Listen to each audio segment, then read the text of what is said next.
अब शायद पहले ही जानते होंगे कि हर चीज बहुत ही नन्हे ज़र्रात से बनी होती है जिन्हें एटम कहते हैं, और शायद अब ये भी जानते हों कि हर एटम खुद इससे भी छोटे ज़र्रात पर मुश्तमिल होता है जिन्हें प्रोटॉन, न्यूट्रॉन और इलेक्ट्रॉन कहा जाता है। और आपने ये भी सुना होगा कि एटम बहुत छोटे होते हैं, लेकिन शायद आपने कभी वाकई ये नहीं सोचा कि एटम कितने छोटे होते हैं। जवाब ये है, वो बेहद छोटे होते हैं।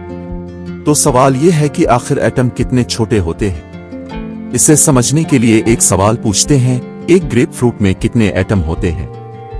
फर्ज करें कि वो पूरा का पूरा सिर्फ नाइट्रोजन एटम्स से बना है, जो कि हकीकत में दुरुस्त नहीं, लेकिन इसमें नाइट्रोजन एटम मौजूद होते हैं। अब इसे तसव्वुर करने के लिए हर एटम को एक ब्लूबेरी छोटे बी के बराबर बड़ा कर देते हैं। तो फिर ग्रेप फ्रूट कितना बड़ा होगा? वो जमीन के बराबर होगा। ये तो हैरान कुन बात है। यानी अगर मैं पूरी जमीन को ब्लूबेरीज से भर दूं, तो उनकी तादाद एक ग्रेप फ्रूट में मौजूद नाइट्रोजन एटम्स के बराबर होगी। जी हां, बिल्कुल। तो एटम कितना बड़ा है? जवाब है, बहुत छोटा। और बात यहां खत्म नहीं होती।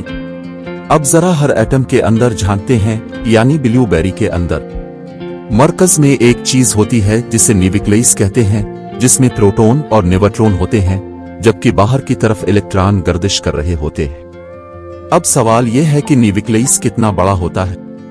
जो तस्वीरें अपने स्कूल में देखी होंगी, जिनमें एक छोटा सा नुक्ता दिखाया जाता है और तीर से इसे न्यूक्लियस कहा जाता है, वो असल पैमाने के मुताबिक नहीं होती, इसलिए कुछ हद तक गलत है। अगर आप ब्लूबेरी को खोलकर न्यूक्लियस तलाश करें तो वो नजर ही नहीं आएगा, वो इतना छोटा है।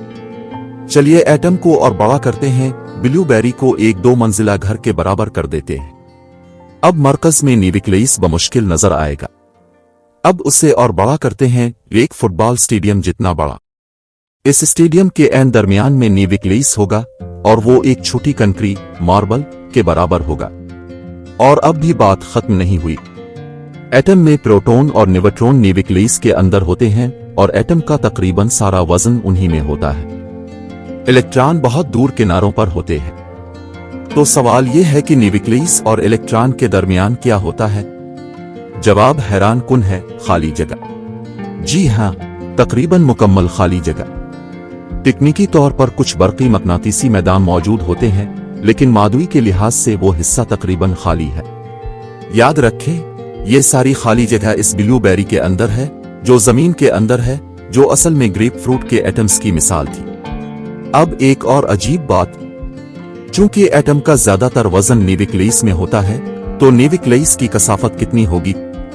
न्यूक्लियस की कसाफत तकरीबन 4 किलोग्राम फी मुकब मीटर होती है।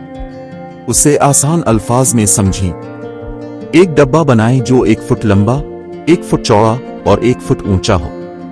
अब फर्ज करें कि हम एक आम कार के तमाम न्यूक्लियस निकाल लें। एक कार का औसत वजन तकरीबन 2 टन होता है। आपके ख्याल में कितनी कारों के न्यूक्लियस इस डब्बे में डालने होंगे ताकि उसकी कसाफत न्यूक्लियस के बराबर हो जाए? 1, 2, 100? नहीं।